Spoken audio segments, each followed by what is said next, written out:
Chapter 311। वह झंडा हटा दो। तन्मय निझूमी पहले भी एक बार प्रतियोगिता में आर्यन को अपनी आंखों से लड़ते हुए देख चुका था, और सच कहीं तो वह दृश्य आज तक उसके दिमाग में साफ बसा हुआ था। टीचर ने जैसे ही प्रतियोगिता शुरू होने की घोषणा की थी और फिर प्रतियोगिता खत्म होने तक कुल मिलाकर सिर्फ 3 सेकंड लगे थे। आर्यन के पतले और आकर्षक होंठ हल्के से खुले। उसने अपने लंबे और पतले हाथ से अपने हाथ में पकड़ी जादुई छड़ी को हल्के से घुमाया। बस इतना ही काफी था। उसके सामने खड़े बेचारे बदकिस्मत स्टूडेंट्स को अपना मुंह खोलने का मौका तक नहीं मिला। अगले ही पल एक विशाल आग का गोला उनके ऊपर टूट पड़ा और उन्हें सीधा जाकर दीवार से दे मारा। तन्मय के दिमाग में वह दृश्य आते ही उसके मन में एक ही शब्द आया, दरिंदा। हाँ, वह सच में एक दरिंदा ही था। यह कैसी प्रतियोगिता थी? ऐसा लगता था जैसे वह प्रतियोगिता में हिस्सा लेने नहीं, बल्कि बाकी स्टूडेंट्स का आत्मविश्वास कुचलने आया हो। आर्यन ने आराम से अपना पंखा घुमाते हुए तन्मय के कंधों पर दोनों हाथ टिका दिए। फिर मुस्कराकर बोला, यादनेश और बाकी लोग भी शायद थोड़ी देर में पहुंच जाएंगे। शायद वे लोग नतीजा देख ही लें। दरअसल पुजारी विभाग और लड़ाकू विभाग की प्रतियोगिताएं जादूगरी विभाग जितनी सीधी नहीं होती थी, उनमें प्रतिभागियों के लेवल का भी बड़ा असर पड़ता था। इसलिए उन दोनों विभागों की प्रतियोगिताएं थोड़ी ज्यादा देर तक चलती थी। इसी बीच मैदान के बीच खड़ी निया ने आखिरी पल में अपना काम पूरा कर लिया। घंटी बजने से ठीक 1 सेकंड पहले उसका समय इतना सटीक था कि एक पल की भी देरी नहीं हुई। जो स्टूडेंट निशांत के मुंह के बल गिरने का इंतजार कर रहे थे, वे यह देखकर काफी निराश हो गए। लेकिन उनके मन में एक नई उत्सुकता भी जाग उठी। वे देखना चाहते थे कि पहले साल का यह लापरवाह स्टूडेंट औषधि बनाते समय आखिर कौन सी मूर्खतापूर्ण गलती करेगा। प्रतिभागियों को औषधि उसी मेज पर बनानी थी जो उन्होंने पहले चुनी थी, इसलिए किसी को अपनी जगह बदलने की जरूरत नहीं थी। इसका मतलब यह था कि निया अभी भी उस विशाल झंडे के पीछे छिपी हुई थी और कोई भी उसे ठीक से देख नहीं पा रहा था। अब यह बात मुंशी से सहन नहीं हुई। आखिरकार उन्होंने अपने महारथी हर्बलिस्ट के पद का इस्तेमाल किया और टीचर को आदेश दिया, वह झंडा हटा दो।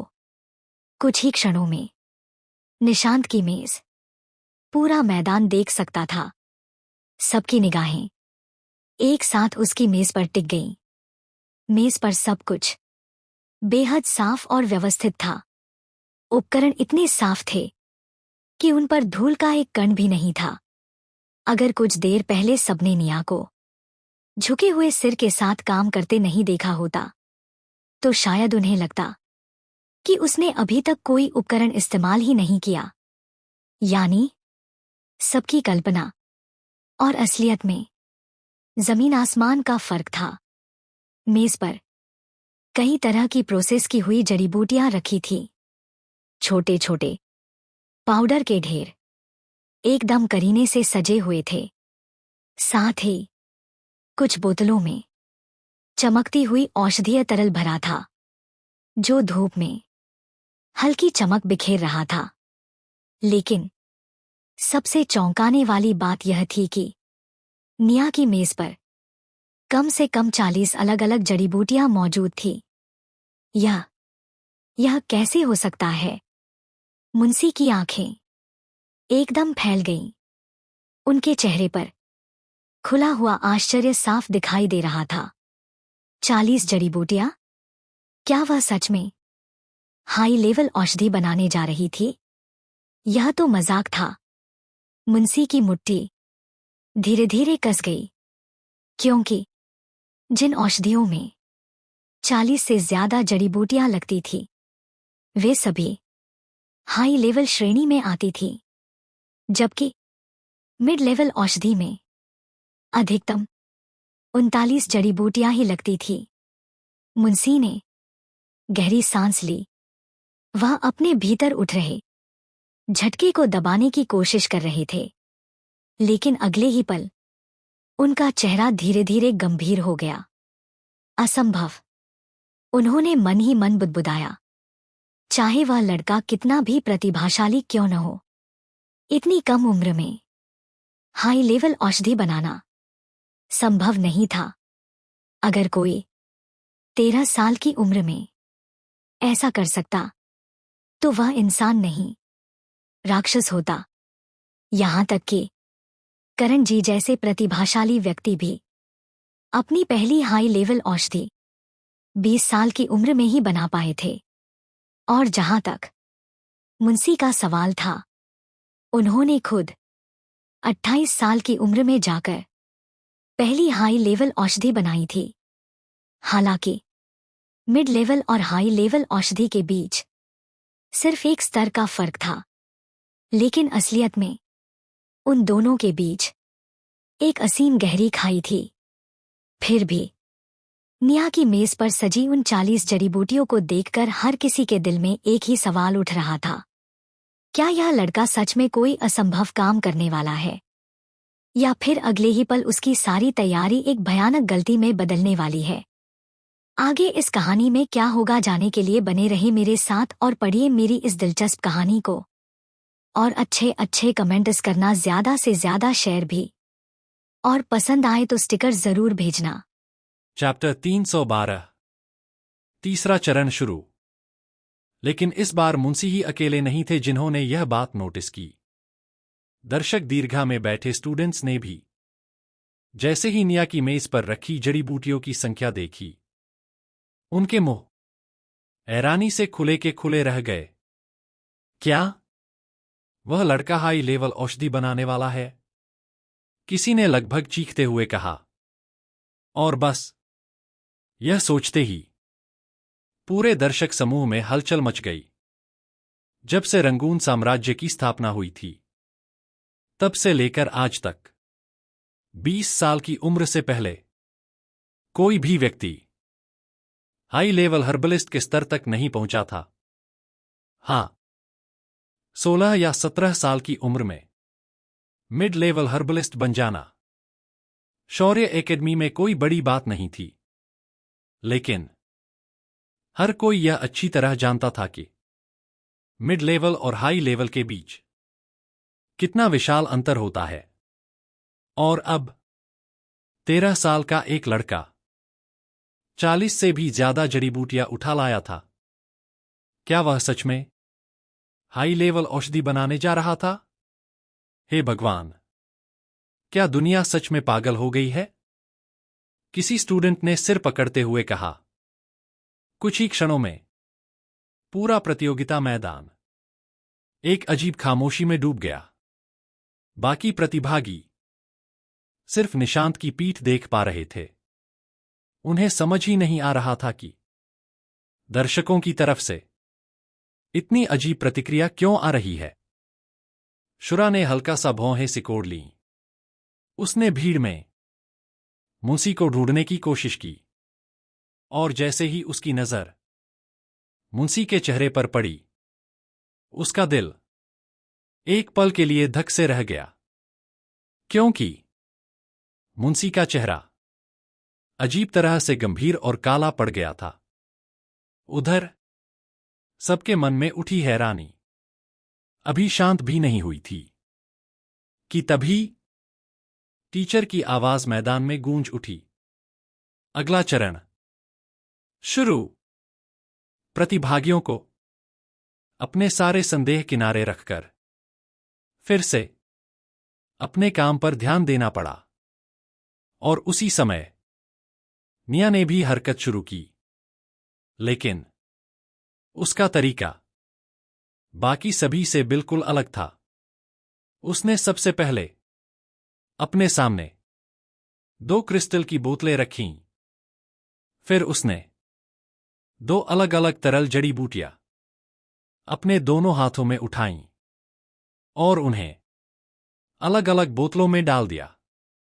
दर्शक यह देखकर पूरी तरह हैरान रह गए। वह क्या कर रही है? किसी ने उलझन में पूछा, क्योंकि औषधि बनाने की पूरी प्रक्रिया आमतौर पर एक ही बोतल में की जाती थी। अगर कोई एक से ज्यादा बोतलों में काम करता तो औषधि के भीतर होने वाले बदलावों को नियंत्रित करना बेहद मुश्किल हो जाता। लेकिन निया को देखकर तो ऐसा लग रहा था मानो वह 2 अलग-अलग औषधियां बना रही हो। जो भी यह देख रहा था उसके मन में यही सवाल उठ रहा था, यह आखिर कर क्या रही है? जब मुंशी ने निया की प्रगति देखी तो उनका चेहरा थोड़ा हल्का हो गया, क्योंकि सिर्फ शुरुआती कदम देखकर ही उन्होंने समझ लिया था कि निया किस तरह की औषधि बनाना चाहती है। असल में वह एक नहीं 2 बिल्कुल अलग औषधियां बना रही थी। पहली थी मिड लेवल मेडिटेशन औषधि और दूसरी लो लेवल साइलेंस औषधि। हर्बलिस्ट विभाग के दूसरे और तीसरे साल के स्टूडेंट्स के लिए ये दोनों औषधियां कोई बहुत कठिन काम नहीं थीं। यहां मौजूद 5 या 6 प्रतिभागी तो ऐसे थे जो इन्हें आसानी से बना सकते थे। लेकिन सच कहा जाए तो ज्यादातर हर्बलिस्ट इन दोनों औषधियों को ज्यादा महत्व नहीं देते थे। खासकर लो लेवल साइलेंस औषधि तो बेहद आसान मानी जाती थी। और जहां तक मिड लेवल मेडिटेशन औषधि की बात थी, वह भी कोई खास ऊंचे स्तर की औषधि नहीं थी। सीधे शब्दों में कहें तो ये दोनों औषधियां प्रतियोगिता के लिए ज्यादा उपयुक्त नहीं थीं। अब जब मुंशी समझ चुके थे कि निया का इरादा क्या है, तो उनका चेहरा पूरी तरह शांत हो गया। निया ने 40 जड़ी बूटियां हाई लेवल औषधि के लिए नहीं उठाई थीं। वह तो बस 2 अलग-अलग औषधियां बनाने वाली थी। लेकिन साइलेंस औषधि प्रतियोगिता के लिए कोई खास चीज नहीं थी। और मेडिटेशन औषधि भी कोई अद्भुत चीज नहीं थी। अब जब उन्हें निया की योजना समझ आ गई, तो मुंशी ने उसकी तरफ ध्यान देना ही छोड़ दिया। क्योंकि औषधि प्रतियोगिता का नतीजा इससे तय नहीं होता था कि कोई प्रतिभागी कितनी औषधियां बना सकता है। असल मायने रखते थे औषधि की गुणवत्ता। और मुंशी की नजर में वह छोटा लड़का बस कुछ छोटे मोटे खेल दिखा सकता था। ऐसे खेल जो कभी भी कोई बड़ा कमाल नहीं कर सकते थे।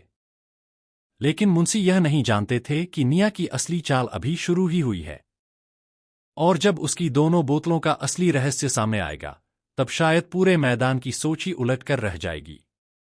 आगे इस कहानी में क्या होगा जानने के लिए बने रहे मेरे साथ और पढ़िए मेरी इस दिलचस्प कहानी को। और अच्छे कमेंट्स करना, ज्यादा से ज्यादा शेयर भी। और पसंद आए तो स्टिकर जरूर भेजना। चैप्टर 313 सबके उड़ गए होश, ये क्या कर दिया इसने। बाकी स्टूडेंट्स अभी तक पूरी स्थिति समझ नहीं पाए थे, लेकिन मुंशी पहले ही सब समझ चुके थे। इसलिए वह अब पूरी शांति से हाथ पीछे बांधकर खड़े थे और आराम से निया की हरकतें देख रहे थे। जैसा उन्होंने सोचा था, निया सच में साइलेंस औषधि और मेडिटेशन औषधि ही बना रही थी। समय बीतने के साथ दोनों औषधियां धीरे धीरे अपना रूप लेने लगीं। उनकी शुद्धता हो या उनकी चमक, दोनों इतनी सटीक थीं कि उन्हें देखकर बस एक ही शब्द निकल सकता था, परफेक्ट। लेकिन यह देखकर भी मुंशी ने बस नाक से हल्की सूं की आवाज निकाली।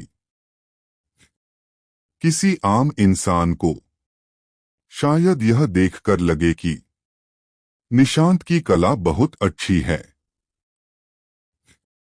लेकिन एक महारथी हर्बलिस्ट जैसे मुंशी के लिए यह सब किसी खास चर्चा के लायक भी नहीं था।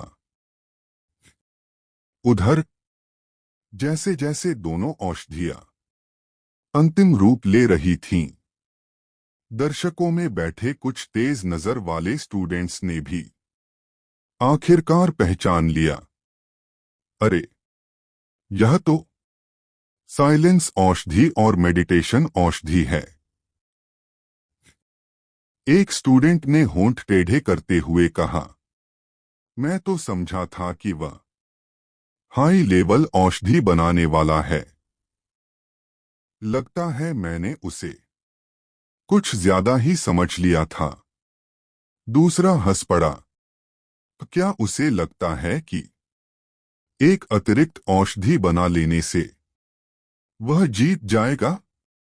जो स्टूडेंट पहले निया की मेज पर इतनी सारी जड़ी बूटियां देखकर चौंक गए थे, अब उन्हें लगा कि उन्होंने पूरी स्थिति समझ ली है, और उसी के साथ उनकी रुचि भी धीरे धीरे खत्म हो गई।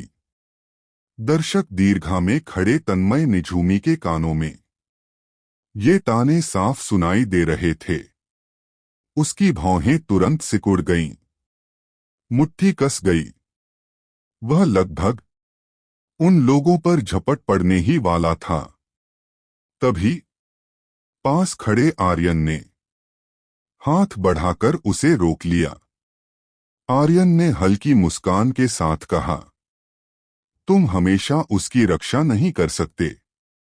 उसने आंखें हल्की सिकोड़कर दर्शकों की तरफ देखा, फिर धीमे स्वर में बोला, अगर उन बेवकूफों का मुंह बंद कराना है तो यह काम उसे खुद ही करना पड़ेगा। आर्यन तन्मय की फितरत को अच्छी तरह समझता था। अपने लोगों की रक्षा करना, यह आदत दोनों में एक जैसी थी। अगर वह चाहता तो अभी जाकर उन लोगों की बोलती बंद करवा देता, लेकिन वह भी जानता था कि यह तरीका लंबे समय तक नहीं चलेगा। तन्मय ने दांत भींचे, गहरी सांस ली और खुद को किसी तरह शांत किया। धीरे धीरे समय बीतता गया। 3 घंटे की तय सीमा अब खत्म होने वाली थी। ज्यादातर प्रतिभागी अपनी औषधियां तैयार कर चुके थे, जबकि कुछ अब भी अपने काम में व्यस्त थे। जिन्होंने अपनी औषधि बना ली थी, वे उन्हें लेकर मैदान के आगे रखी मेज पर जा रहे थे, जहां टीचर उनका मूल्यांकन करने वाले थे। शुरा भी अपनी औषधि जमा कर चुका था, और अब आखिरकार उसे वह मौका मिल ही गया जिसका वह इंतजार कर रहा था। वह धीरे धीरे चलकर निशांत की मेज के सामने आकर रुक गया। जैसे ही उसकी नजर मेज पर रखी 2 बोतलों पर पड़ी, उसका दिमाग एक पल के लिए खाली हो गया। लेकिन अगले ही पल उसने तुरंत पहचान लिया। साइलेंस औषधि, मेडिटेशन औषधि। उसकी आंखों में आई हैरानी। धीरे धीरे गायब हो गई और उसकी जगह तिरस्कार भरी हंसी आ गई। उसने मुड़कर दूर खड़े मूसी की तरफ देखा और हल्के से संतुष्टि में सिर हिलाया। फिर उसने नजर वापस घुमाई और दोबारा निशांत को देखने लगा। लेकिन तभी कुछ अजीब हुआ। नेहा पहले ही दोनों औषधियां पूरी कर चुकी थी, लेकिन वह रुकी नहीं। उसने एक बोतल उठाई और उसमें हल्का पीला पाउडर डाल दिया। शुरा की भौहें तुरंत सिकुड़ गईं। लेकिन असली हैरानी अभी बाकी थी। नेहा ने दूसरी बोतल उठाई और पूरी औषधि पहली बोतल में उड़ेल दी। शुरा की आंखें तुरंत फैल गईं। यह क्या कर रहा है? उसके मन में चौंक कर यह सवाल उठा। दोनों औषधियां पहले ही पूरी तरह शुद्ध थीं और अब उसने न सिर्फ उनमें एक अज्ञात पाउडर डाला था, बल्कि दोनों औषधियों को मिला भी दिया था। अगले ही पल दोनों तरलों में भयानक बदलाव शुरू हो गया। साफ सुथरी औषधि पलक झपकते ही गहरे बैंगनी रंग की कीचड़ जैसी बन गई। बोतल के भीतर तरल ऐसे उबल रहा था मानो अभी फटने वाला हो। शुरा के दिल में एक झटका लगा। क्या यह लड़का पागल हो गया है? क्योंकि हर हर्बलिस्ट जानता था कि दो अलग अलग औषधियों को मिलाने से अक्सर भयानक विस्फोट हो जाता है। पूरा मैदान सांस रोककर यह दृश्य देखने लगा। कई लोग धीरे धीरे फुसफुसाने लगे, यह पागल है क्या? अगर हारना ही था तो कम से कम सबको उड़ाने की कोशिश तो न करता। हर किसी को लग रहा था अगले ही पल वह बोतल धमाके से फटने वाली है। लेकिन अचानक सब कुछ बदल गया। वह कीचड़ जैसा उफनता तरल एक ही पल में शांत हो गया। गहरा बैंगनी रंग धीरे धीरे स्थिर हो गया और कुछ ही क्षणों में नेहा की हथेली पर एकदम शांत शुद्ध बैंगनी रंग की औषधि चमक रही थी। पूरा मैदान कुछ सेकंड के लिए स्तब्ध रह गया, क्योंकि किसी ने भी कभी ऐसी औषधि नहीं देखी थी और शायद किसी को यह अंदाजा भी नहीं था कि यह अजीब बैंगनी औषधि आखिर क्या करने वाली है। लेकिन अगले ही पल जब इसकी असली ताकत सामने आएगी, तब शायद पूरा शौर्य एकेडमी हिल उठेगा। चैप्टर 314। ये इतनी देखी देखी क्यों लग रही हैं? मैदान में मौजूद हर इंसान ने अभी अभी जो हुआ था उसे अपनी आंखों से देखा था। कुछ ही पल पहले तक कई लोगों के चेहरे पर जो मुस्कान और तिरस्कार था, वह अचानक जम सा गया। सबने साफ देखा था कि जब उन दोनों औषधियों को एक ही बोतल में मिलाया गया तो उनके भीतर कैसी भयंकर प्रतिक्रिया हुई थी। ऐसा लग रहा था कि बस अगले ही पल वह बोतल फटने वाली है। लेकिन पलक झपकते ही वह उफनता हुआ तरल पूरी तरह शांत कैसे हो गया? यह दृश्य देखकर हर्बलिज्म के बारे में लोगों की जो समझ थी वह जैसे हिल गई। नतीजा यह हुआ कि पूरा मैदान गहरी हैरानी में डूब गया। उधर निया के होंठों पर हल्की मुस्कान आ गई।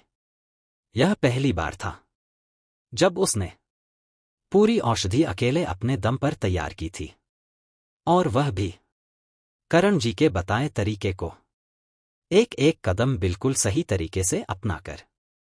फिर भी उसे पहले इस औषधि की सफलता को लेकर पूरी तरह भरोसा नहीं था, लेकिन अब सब कुछ देखकर साफ था कि हर चीज सही और सटीक बनी थी। दूर खड़े मुंशी ध्यान से उस औषधि को देखने की कोशिश कर रहे थे। उन्होंने अभी अभी जो हुआ था वह भी देखा था, और अब उनके दिल के अंदर एक अजीब सा एहसास उठ रहा था। उन्हें ऐसा लग रहा था कि यह औषधि कहीं ना कहीं पहले देखी हुई है, लेकिन चाहकर भी वह उसकी याद को पकड़ नहीं पा रहे थे। दूसरी तरफ शुरा की भौहें अब भी सिकुड़ी हुई थी।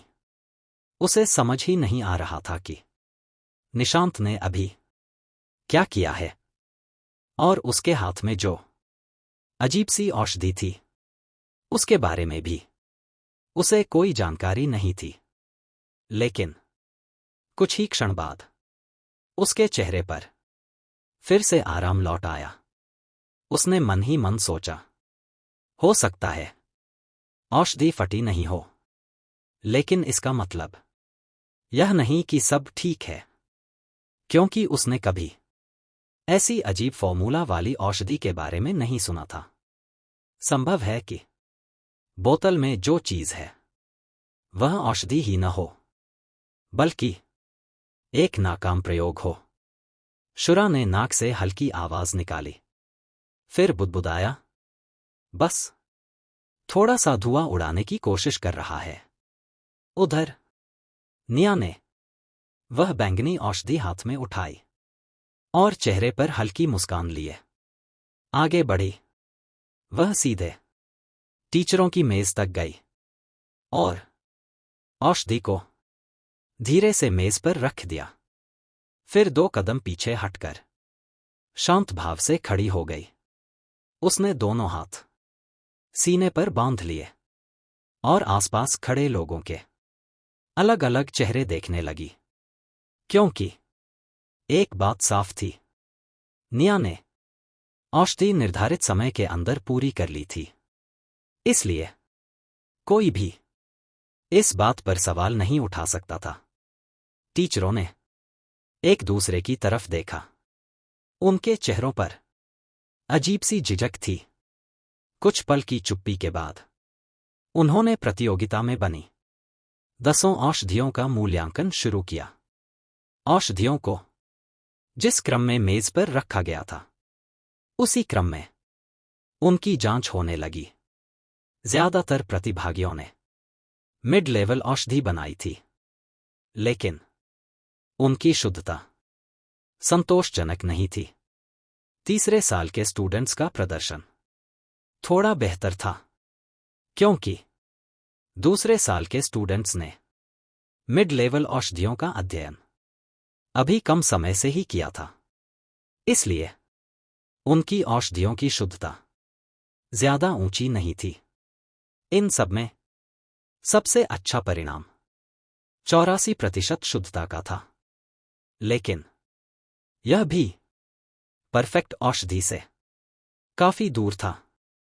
दरअसल सिर्फ औषधि बना लेना एक बात होती है, और उसे सही शुद्धता स्तर तक पहुंचाना पूरी तरह दूसरी बात होती है।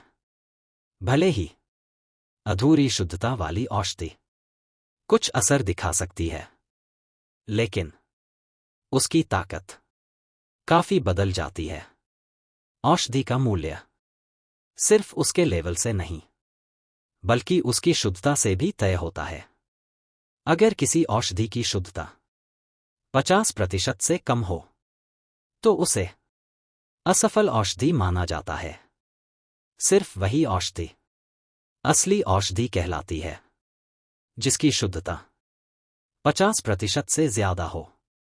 जैसे जैसे टीचर औषधियों की जांच करते गए, उनके चेहरे धीरे धीरे गंभीर होते गए, क्योंकि अब तक एक भी औषधि 90% से ऊपर नहीं पहुंची थी। और तभी उन्होंने एक और बात देखी। 10 औषधियों के बीच 2 लो लेवल औषधियां भी थीं। पहले साल के स्टूडेंट निशांत को छोड़ दें तो बाकी सभी प्रतिभागी दूसरे और तीसरे साल के थे। फिर भी उनमें से 2 लोगों ने प्रतियोगिता में लो लेवल औषधि इस्तेमाल करने की हिम्मत कर ली थी। यह देखकर टीचरों के चेहरे एकदम काले पड़ गए। क्या इन मूर्खों को जरा भी शर्म नहीं है? एक टीचर ने मन ही मन झुंझलाकर सोचा। अब उनके चेहरे पर स्पष्ट नाराजगी थी, लेकिन फिर भी उन्होंने जांच जारी रखी। और अगली बारी आई। शुरा की औषधि की मेज पर रखी वह बोतल गहरे नीले रंग की चमक रही थी। लेकिन असली हलचल तो अभी बाकी थी, क्योंकि जब टीचर उस अजीब बैंगनी औषधि की तरफ बढ़ेंगे जो निया ने बनाई थी, तब शायद पूरे मैदान में ऐसी खलबली मचेगी जिसकी किसी ने कल्पना भी नहीं की थी। आगे इस कहानी में क्या होगा जानने के लिए बने रहे मेरे साथ और पढ़िए मेरी इस दिलचस्प कहानी को। और अच्छे अच्छे कमेंट्स करना, ज्यादा से ज्यादा शेयर भी, और पसंद आए तो स्टिकर जरूर भेजना। चैप्टर 315 जड़ी बूटी विभाग का असली गौरव। मेज पर रखी वह औषधि शांत होकर स्थिर पड़ी थी, लेकिन जैसे ही उसकी तुलना पहले देखी गई कम शुद्धता वाली औषधियों से की गई, तो तुरंत साफ दिखने लगा कि उस चमकते तरल का रंग कितना शुद्ध था। उसमें जरा सी भी मिलावट नहीं थी, एक भी अशुद्ध कण दिखाई नहीं दे रहा था। जो टीचर अभी तक पहली औषधियों को देखकर काफी निराश हो चुके थे, उनकी नजर अचानक उस बोतल पर टिक गई और सबका ध्यान पूरी तरह उसी पर जा टिका। उधर बगल में खड़ा शुरा ऊपर से तो पूरी तरह शांत दिख रहा था, लेकिन उसकी हल्की उठी हुई भौहें उसके अंदर छिपे घमंड और गर्व को साफ बता रही थीं। एक टीचर ने बोतल को ध्यान से देखा, फिर अचानक बोले, यह पुनर्भरण औषधि है। उन्होंने लगभग तुरंत ही औषधि की पहचान कर ली थी, लेकिन फिर भी उन्होंने थोड़ा रुककर हैरानी से शुरा की तरफ देखा। शुरा ने धीरे से सिर हिला दिया। जैसे ही उसकी पुष्टि हुई, सभी टीचरों के चेहरे पर खुशी और आश्चर्य की झलक आ गई। भले ही पुनर्भरण औषधि एक मिड लेवल औषधि थी, लेकिन हर कोई जानता था कि इसे बनाना काफी जटिल प्रक्रिया थी और इसे तैयार करने के लिए एक बेहद कुशल हर्बलिस्ट चाहिए होता था। इस औषधि का प्रभाव भी काफी प्रसिद्ध था। अगर कोई जादूगर अपनी सारी जादुई शक्ति खर्च कर दे, तो वह इस औषधि को पीकर लगभग तुरंत अपनी जादुई शक्ति वापस पा सकता था। सिवाय इच्छाधारी स्तर के जादूगरों के, बाकी लगभग हर जादूगर इस औषधि का फायदा उठा सकता था। किसी भी जादूगर की असली ताकत इस बात पर निर्भर करती थी कि वह अपने दुश्मन पर लगातार कितनी देर तक हमला कर सकता है। अगर उसकी जादुई शक्ति खत्म हो जाए, तो कई बार वह सिर्फ अपने जादुई दंड को पकड़कर रक्षा करने की कोशिश करता है। लेकिन अगर उसके पास पुनर्भरण औषधि हो, तो वह तुरंत उसे पीकर अपनी जादुई शक्ति वापस पा सकता है और फिर से हमला जारी रख सकता है। इस तरह देखें तो पुनर्भरण औषधि जादूगरों के लिए बहुत महत्वपूर्ण औषधि थी। कई बार तो यह युद्ध के सबसे खतरनाक पल में किसी की जान तक बचा सकती थी। हालांकि इस औषधि का असर जितना शक्तिशाली था, इसके दुष्प्रभाव भी उतने ही गंभीर थे। इसलिए कोई जादूगर एक समय में सिर्फ एक बोतल ही पीता था। अगर कोई 3 बोतलों से ज्यादा पी ले तो उसके बाद लगभग 5 घंटे तक उसका शरीर पूरी तरह कमजोर हो जाता था। उस हालत में वह अपना जादुई दंड भी नहीं उठा पाता। जादू करना तो बहुत दूर की बात थी। फिर भी यह औषधि जादूगरों के बीच काफी लोकप्रिय थी। इसकी प्रक्रिया काफी जटिल थी, इसलिए मिड लेवल हर्बलिस्ट भी इसे यूं ही बनाने की कोशिश नहीं करते थे। मिड लेवल औषधियों में पुनर्भरण औषधि सबसे ऊंचे स्तर की औषधियों में गिनी जाती थी। इससे साफ था कि शुरा सच में हर्बलिस्ट विभाग का टॉप स्टूडेंट कहलाने के लायक था। उसने जो औषधि बनाई थी वह सच में काफी शानदार थी। बाकी प्रतिभागियों की औषधियां तो उसके सामने लगभग बेकार ही लग रही थीं। उनकी तुलना शुरा की पुनर्भरण औषधि से करना भी मानो उसका अपमान करना था। इतना ही नहीं, उस औषधि की शुद्धता 96% तक पहुंच गई थी।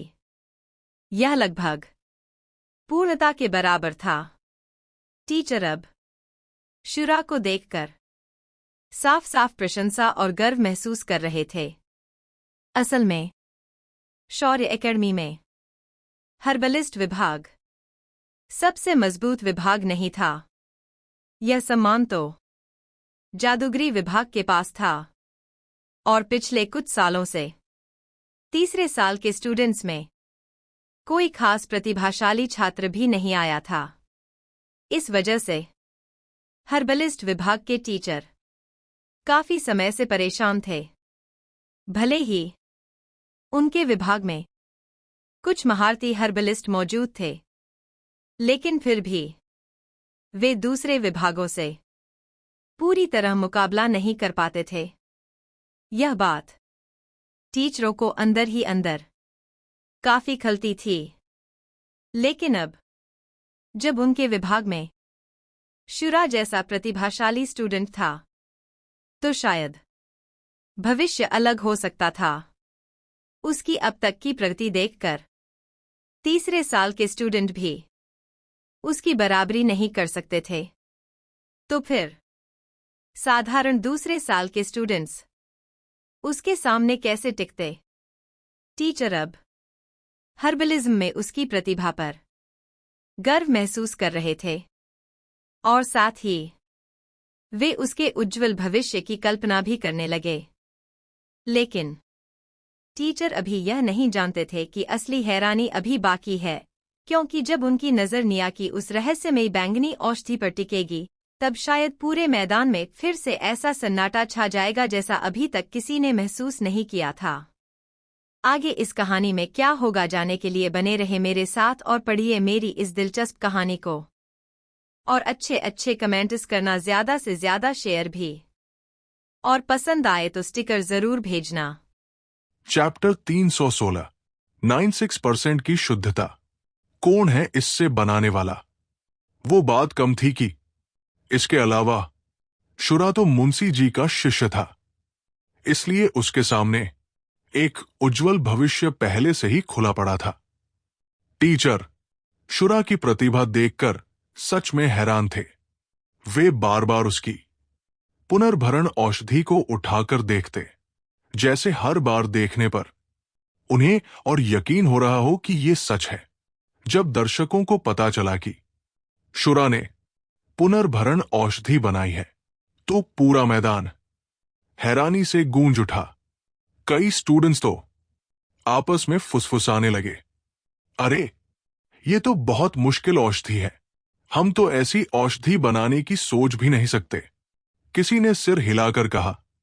और देखो, उसने इसे इतनी सफलता से बना भी लिया।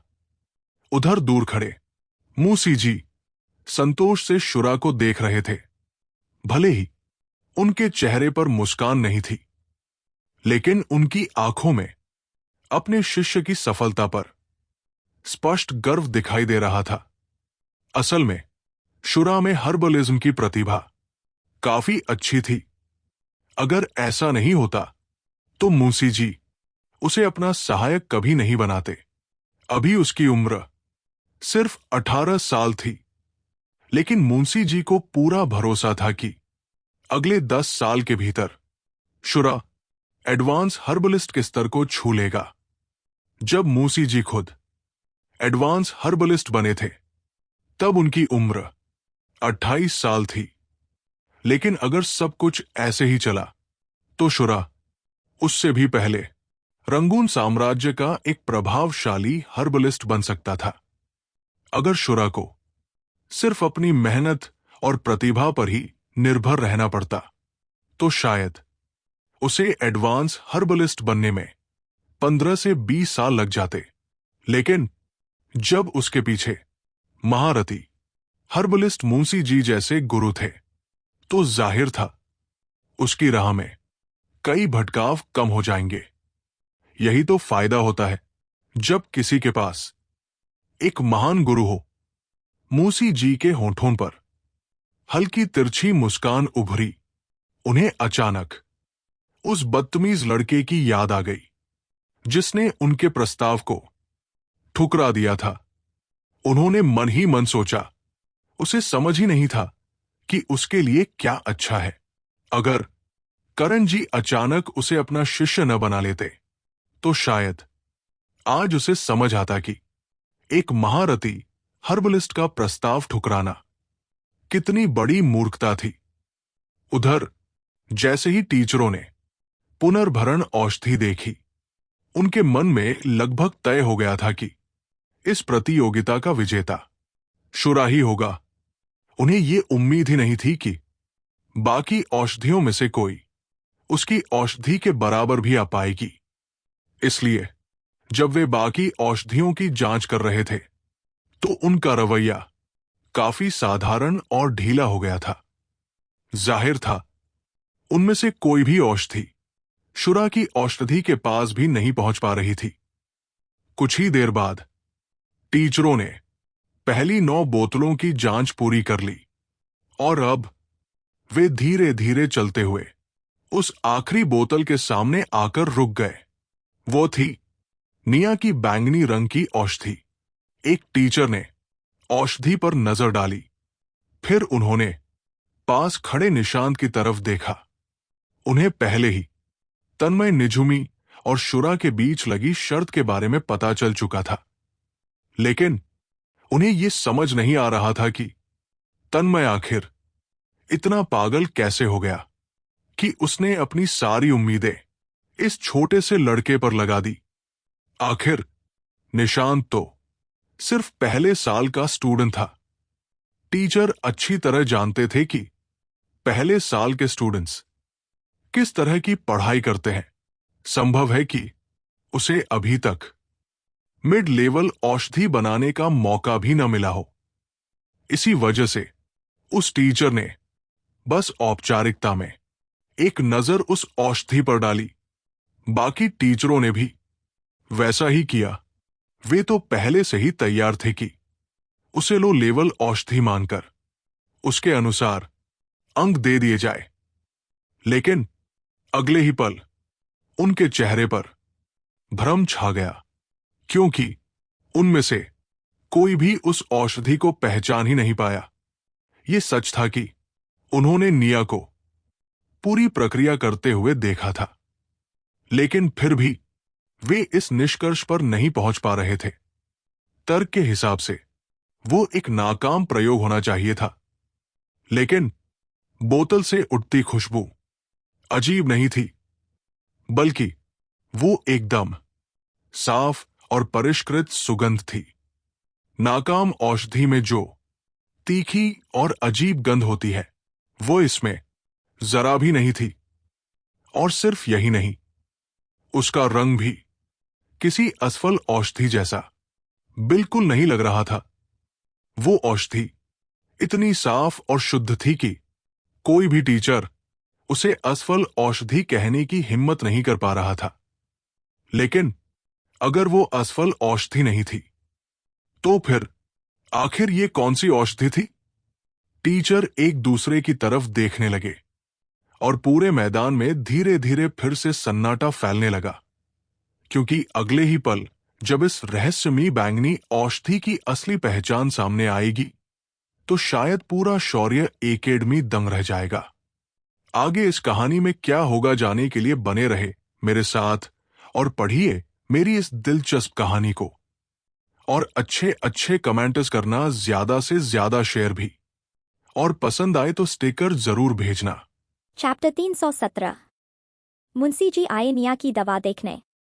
अब लोग उस पोर्शन को देख ही रहे थे कि एक टीचर ने भौहें सिकोड़ते हुए निशांत की तरफ देखा और पूछा, क्या यह असफल औषधि है?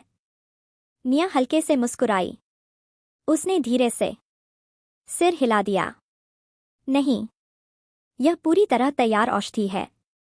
उसका जवाब सुनकर भी टीचर पूरी तरह आश्वस्त नहीं हुए। वे फिर से झुककर उस बोतल को ध्यान से देखने लगे, लेकिन काफी देर तक जांच करने के बाद भी उन्हें उसके बारे में कोई नई बात समझ नहीं आई। आखिरकार एक टीचर ने सीधा सवाल किया, यह कौन सी औषधि है? अब उनके पास सीधे उसी से पूछने के अलावा कोई और रास्ता नहीं था। निया ने भौहें हल्की ऊपर उठाईं। उसके होठों पर एक रहस्यमयी मुस्कान आई। फिर उसने कहा, क्यों? क्या किसी भी टीचर को यह औषधि पहचान में नहीं आई? असल बात तो यह थी कि निया खुद भी उस औषधि का नाम नहीं जानती थी। उसका यह जवाब सुनते ही गर्व से भरे उन टीचरों के चेहरे शर्म से लाल पड़ गए। सच यही था कि वे उस औषधि को पहचान ही नहीं पा रहे थे, और यह बात उनके आत्मसम्मान के लिए काफी बड़ा झटका थी। एक पहले साल के स्टूडेंट ने औषधि बनाई थी, और यहां मौजूद कोई भी टीचर उसे पहचान नहीं पा रहा था। यह उनके लिए सच में बेहद शर्मनाक स्थिति थी। पूरा मैदान धीरे धीरे तनाव से भर गया। निया उस औषधि के बारे में और विस्तार से बताने के लिए तैयार नहीं थी, और दूसरी तरफ टीचर अब भी उसकी श्रेणी तय नहीं कर पा रहे थे। भले ही उन्हें यह बात चुभ रही थी कि एक पहले साल का स्टूडेंट यहां इतनी परेशानी खड़ी कर रहा है, लेकिन वे यह भी जानते थे कि निया ने चाहे कोई भी औषधि बनाई हो, वह शुरा की पुनर्भरण औषधि को हराने वाली नहीं थी। लेकिन इस प्रतियोगिता में तन्मय निझूमी भी शामिल था। अगर वे निया की हार का कोई सही कारण नहीं दे पाए, तो यह बात सामने आएगी कि तन्मय को अपनी शर्त हार कर शौर्य एकेडमी छोड़नी पड़ेगी। और तन्मय काले कछुआ परिवार से था। अगर उन्होंने बिना पक्के कारण के उसे एकेडमी से निकाल दिया, तो बाद में उस परिवार से काफी बड़ी समस्या खड़ी हो सकती थी। आखिर ये टीचर सिर्फ साधारण टीचर थे। वे बड़े परिवार को नाराज करने की हिम्मत नहीं कर सकते थे। इसलिए टीचर आपस में इकट्ठा होकर धीरे धीरे चर्चा करने लगे।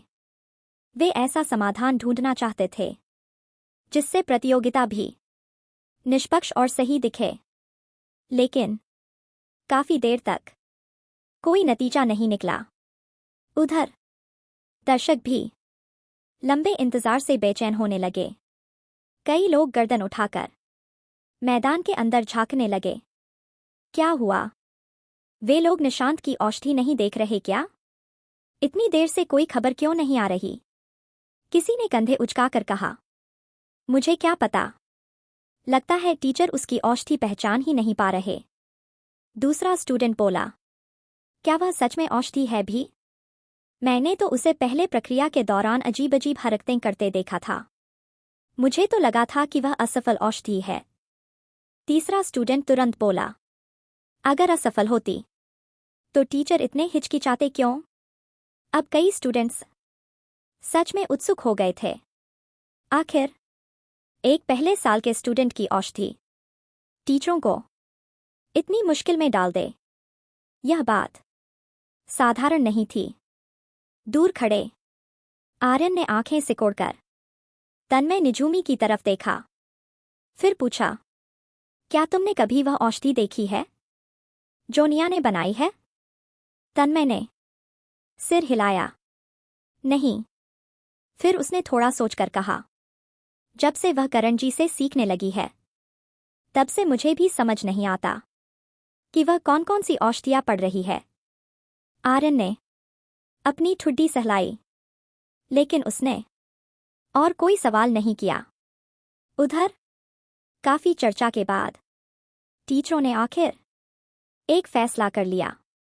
वे उस औषधि को पहचान नहीं पा रहे थे और उसे बनाने वाले से पूछना उन्हें थोड़ा अजीब लग रहा था।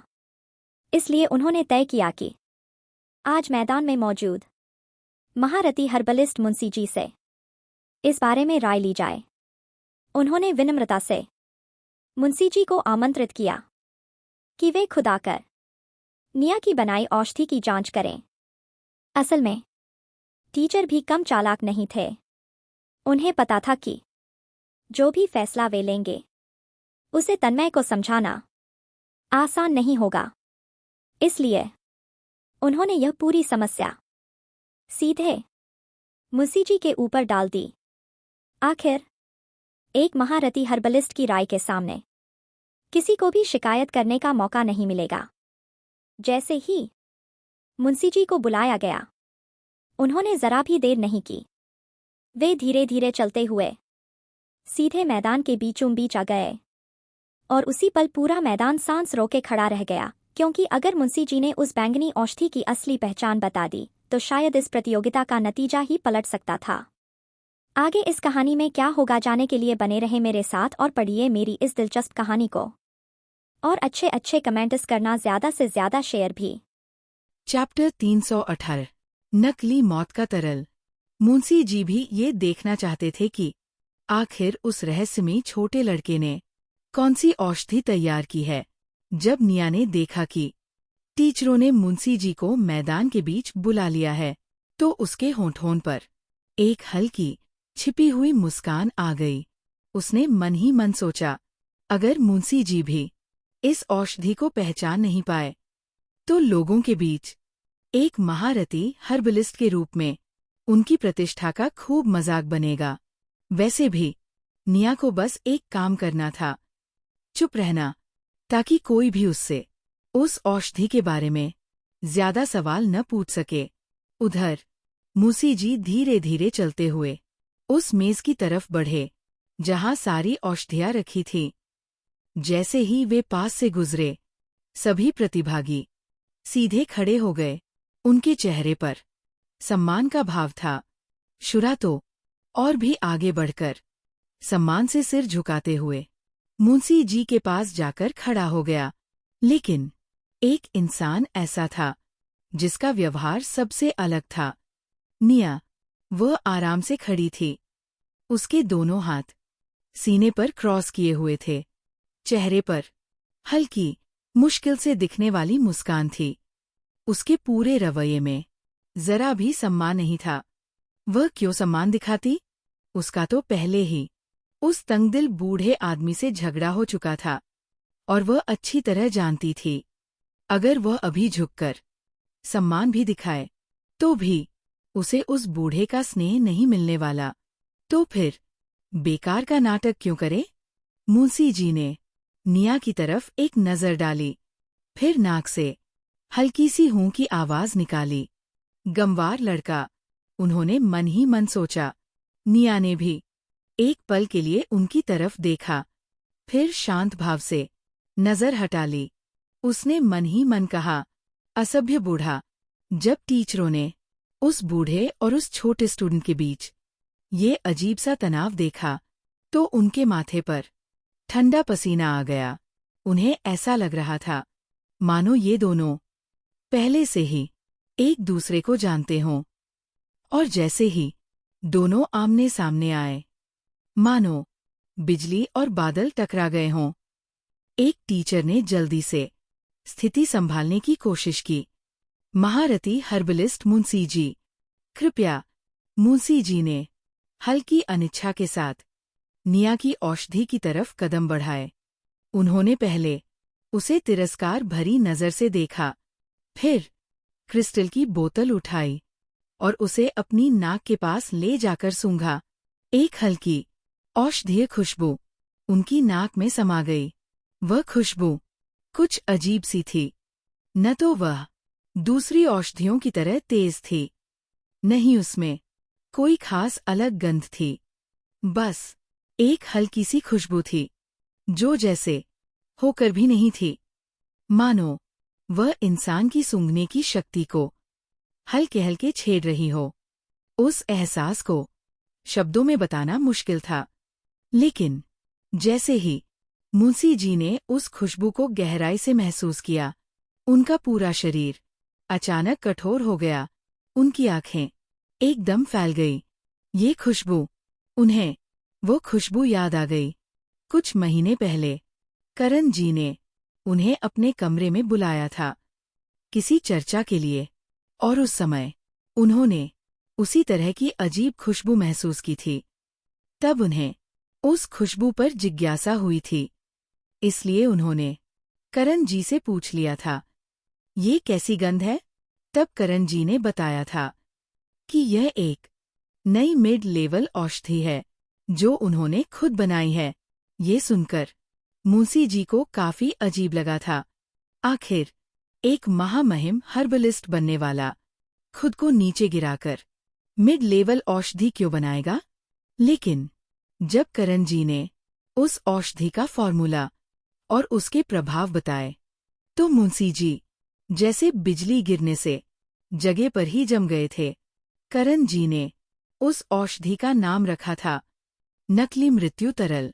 ये औषधि किसी भी व्यक्ति को कुछ समय के लिए मृत जैसा बना सकती थी। उसकी दिल की धड़कन, नाड़ी और सांस, सब कुछ गायब हो जाता, यहाँ तक कि उसका शरीर भी धीरे धीरे ठंडा होने लगता, बिल्कुल मृत इंसान की तरह। अगर कोई व्यक्ति ये औषधि पीकर जमीन पर लेट जाए तो रास्ते से गुजरने वाला कोई भी इंसान निश्चित रूप से उसे मरा हुआ ही समझेगा। पहले भी ऐसी कुछ औषधियां मौजूद थी, लेकिन उन सब में एक ही बड़ी समस्या थी, वे शरीर का तापमान नियंत्रित नहीं कर पाती थी। अगर शरीर का तापमान बहुत ज्यादा गिर जाता तो वह सीधे जीवन के लिए खतरा बन जाता, और तब नकली मौत नहीं बल्कि सचमुच की मौत हो सकती थी। लेकिन करण जी की नकली मृत्यु औषधि अलग थी। वह शरीर का तापमान सिर्फ उतना ही कम करती थी जितना मृत इंसान जैसा लगे, लेकिन उस इंसान की जान सुरक्षित रहती। और जैसे ही औषधि का असर खत्म होता, वह व्यक्ति फिर से जी उठता। ये औषधि हर्बलिज्म की दुनिया में एक बहुत बड़ी नई खोज थी। सीधे शब्दों में कहें तो करण जी ने एक बिल्कुल नई तरह की औषधि बना दी थी। और अब जब मुंशी जी की नज़र फिर से उस बैंगनी औषधि पर पड़ी तो उनके दिल में एक खतरनाक शक उठने लगा, क्योंकि अगर उनका अंदाजा सही निकला तो इस प्रतियोगिता का परिणाम पूरे शौर्य एकेडमी को हिलाकर रख देगा। आगे इस कहानी में क्या होगा जानने के लिए बने रहे मेरे साथ और पढ़िए मेरी इस दिलचस्प कहानी को। और अच्छे अच्छे कमेंट्स करना, ज्यादा से ज्यादा शेयर भी, और पसंद आए तो स्टिकर जरूर भेजना। चैप्टर 319 क्या कहा? करण जी द्वारा हाल ही में बनाई गई औषधि। मुंशी जी अच्छी तरह जानते थे कि भले ही यह सिर्फ मिड लेवल औषधि हो, लेकिन अपने प्रभाव के मामले में यह लगभग हाई लेवल औषधि के बराबर थी। वे धीरे धीरे अपनी यादों से बाहर आए। फिर उन्होंने अपने हाथ में पकड़ी उस बैंगनी औषधि को देखा और उनकी आंखों में साफ साफ अविश्वास भर गया। यह कैसे संभव है? उनके मन में तूफान मच गया। आखिर वह लड़का नकली मृत्यु का तरल कैसे बना सकता है? भले ही यह एक मिड लेवल औषधि थी, लेकिन इसे बनाने की प्रक्रिया काफी कठिन थी। इसे बनाने के लिए एक साथ 2 अलग अलग औषधियां तैयार करनी पड़ती थी और फिर पिकासी घास की तेज औषधीय शक्ति का इस्तेमाल करके उन दोनों तैयार औषधियों को एक साथ मिलाया जाता था। 2 अलग औषधियां, पिकासी घास। अचानक मुंशी जी ने तेजी से सिर उठाया। उनकी आंखें सीधे जाकर टिकीं निशांत पर। उनकी नजर इतनी तेज थी मानो वे अपनी आंखों से उसके शरीर में 2 छेद कर देना चाहते हों। कुछ देर पहले ही उन्होंने निया का मजाक उड़ाया था जब उसने पिकासी घास को दूसरी औषधीय सामग्री समझ लिया था, लेकिन अब ऐसा लग रहा था कि वह कोई गलती नहीं थी। दरअसल उसका असली लक्ष्य शुरू से ही पिकासी घास था।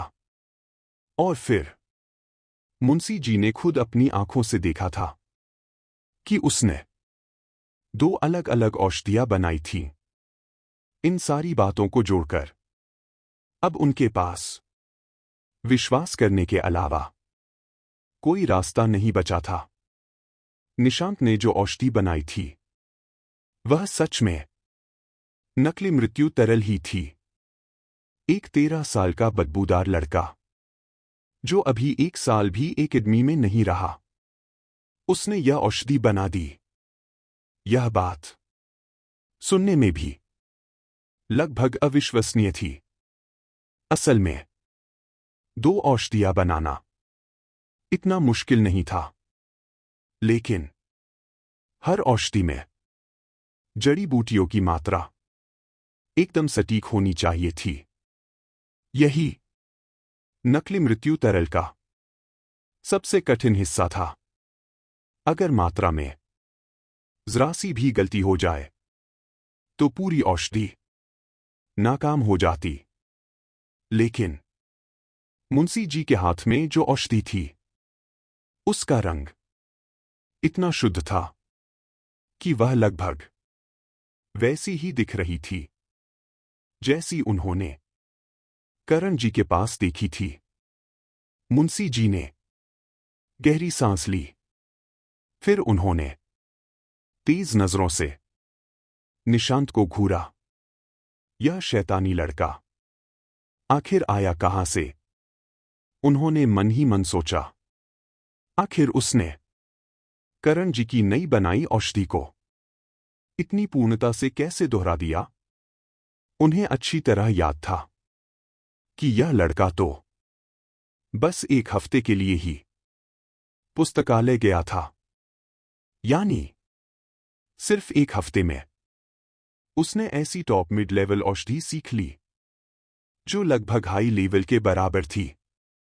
अगर यह बात दूसरे लोगों को पता चले तो वे सच में पागल हो जाएंगे। महारथी हर्बलिस्ट मुंशी जी, एक टीचर ने संकोच से आवाज लगाई। उनके आसपास का माहौल इतना डरावना हो गया था कि कोई भी जोर से बोलने की हिम्मत नहीं कर रहा था। मुंशी जी ने नाक से एक हल्की हूं की आवाज निकाली। फिर उन्होंने अपने हाथ में पकड़ी नकली मृत्यु तरल उस टीचर की तरफ बढ़ा दी और सीधे निशांत की तरफ देखते हुए बोले, तुम इस प्रतियोगिता में जीत चुके हो। क्या? क्या कहा? यह सुनते ही पूरा मैदान हक्का बक्का रह गया। अभी क्या हुआ? मुंशी जी ने अचानक निशांत को विजेता कैसे घोषित कर दिया? अभी कुछ पल पहले तो वे उसकी औषधि देखते समय जैसे सोच में डूबे हुए थे। आखिर ऐसा क्या हुआ? निशांत ने कौन सी औषधि बनाई जो शुरा की पुनर्भरण औषधि को हरा सकती थी? एक टीचर ने हैरानी से पूछा। महारथी मुंशी जी, कृपया बताइए कि यहां क्या हो रहा है? मुंशी जी ने गंभीर चेहरे के साथ कहा। इस लड़के ने करण जी द्वारा हाल ही में बनाई गई औषधि तैयार की है। यह है नकली मृत्यु तरल।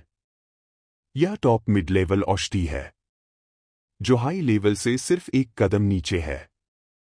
भले ही वे इसे मानना नहीं चाहते थे, लेकिन मुंशी जी को शुरा की हार स्वीकार करनी ही पड़ी, क्योंकि भले ही पुनर्भरण औषधि शक्तिशाली थी, लेकिन वह नकली मृत्यु तरल के सामने टिक नहीं सकती थी।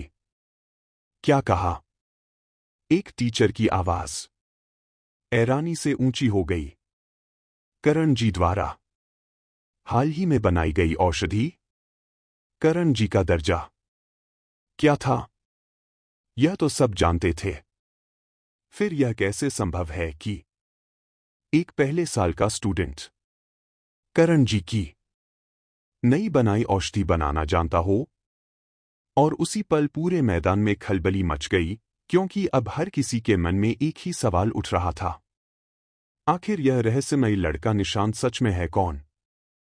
और उसने इतनी खतरनाक औषधि बनाना सीखा कहां से? आगे इस कहानी में क्या होगा जानने के लिए बने रहे मेरे साथ और पढ़िए मेरी इस दिलचस्प कहानी को। और अच्छे कमेंट्स करना, ज्यादा से ज्यादा शेयर भी, और पसंद आए तो स्टिकर जरूर भेजना।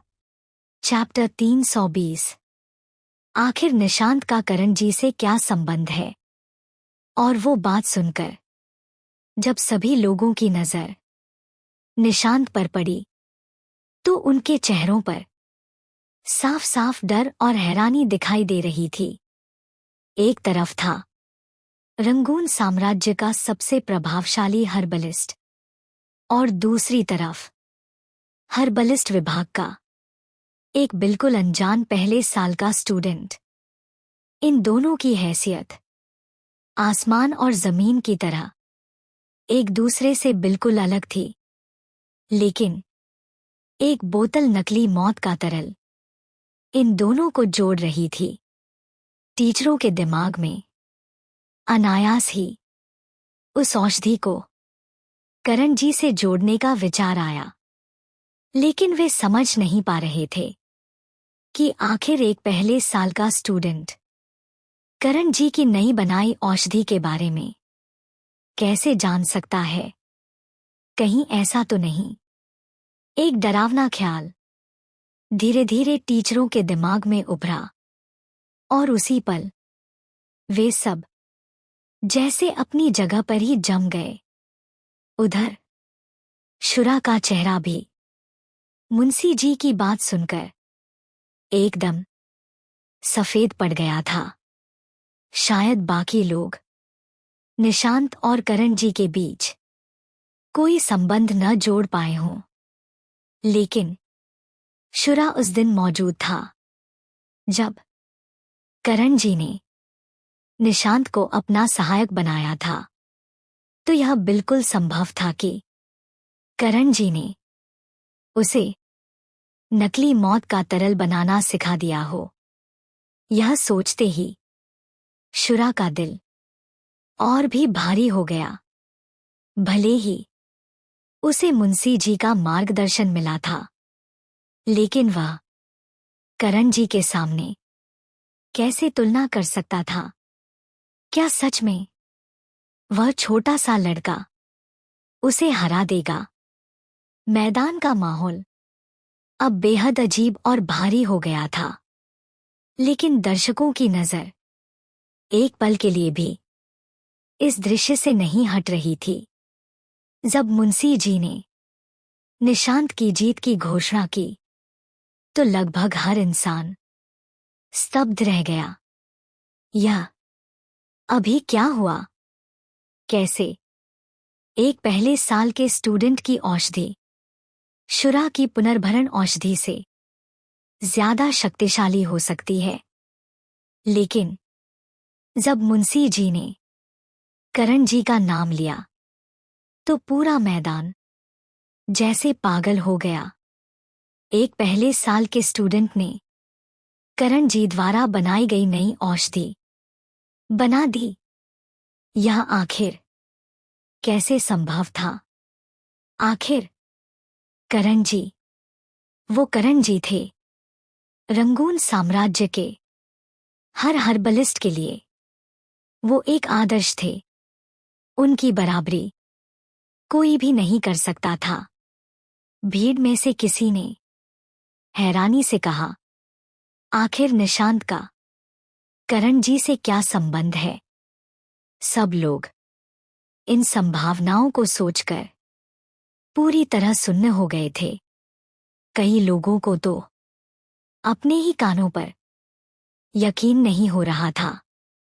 एक स्टूडेंट ने तो सच में अपने दोस्त से कहा, यार, मुझे चुटकी काट, कहीं मैं सपना तो नहीं देख रहा?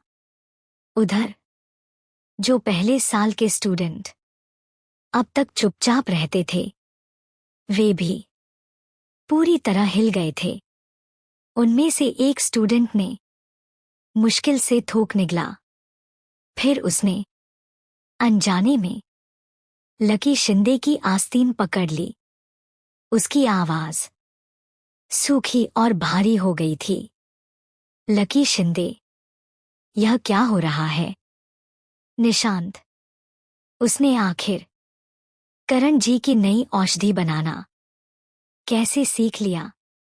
लकी शिंदे भी जो कुछ हो रहा था उससे पूरी तरह सन्न रह गया था।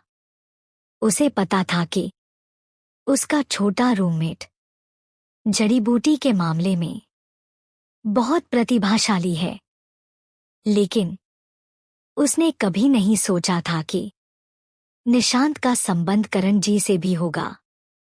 वह हकलाते हुए बोला, मुझे नहीं पता। इन दोनों के बीच का अंतर इतना विशाल था कि कोई भी इन दोनों को साथ जोड़कर सोच भी नहीं सकता था। प्रतियोगिता के अंदर और बाहर हर जगह हंगामा मच गया था। इतनी छोटी सी खबर ने पूरे मैदान को उथल-पुथल में डाल दिया। टीचरों ने भी काफी मुश्किल से इस जानकारी को समझा। फिर उनकी नजर मुंशी जी की तरफ गई। मुंशी जी के मन में इस समय भावनाएं काफी उलझी हुई थी। वे तो यहां आए थे अपने शिष्य को, उस बदतमीज लड़के निशांत को अपमानित करते देखने, लेकिन उन्हें क्या पता था कि आखिर में शुरा ही शर्मिंदा हो जाएगा। और सबसे बड़ी बात, निशांत की जीत की घोषणा उन्हीं के मुंह से होगी। अगर उन्हें पहले से पता होता तो चाहे कोई उन्हें पीटकर ही क्यों न लाता, वे इस प्रतियोगिता में कभी नहीं आते। मुंशी जी ने गंभीर आवाज में कहा, नकली मौत का तरल करण जी ने बनाया है, और इस बार तुम्हारी किस्मत अच्छी थी जो तुम यह प्रतियोगिता जीत गए। फिर उन्होंने ठंडे स्वर में कहा, मुझे और भी काम है, अब मैं चलता हूं। यह कहकर मुंशी जी ने एक बार भी पीछे मुड़कर नहीं देखा और सीधे मैदान से बाहर चले गए। लेकिन उनके जाने के बाद भी मैदान का शोर शांत नहीं हुआ, क्योंकि अब सबके मन में एक ही सवाल गूंज रहा था। आखिर यह रहस्यमय लड़का निशांत सच में है कौन, और उसका करण जी से क्या रिश्ता है? आगे इस कहानी में क्या होगा जानने के लिए बने रहे मेरे साथ और पढ़िए मेरी इस दिलचस्प कहानी को। और अच्छे अच्छे कमेंट्स करना, ज़्यादा से ज़्यादा शेयर भी, और पसंद आए तो स्टिकर ज़रूर भेजना।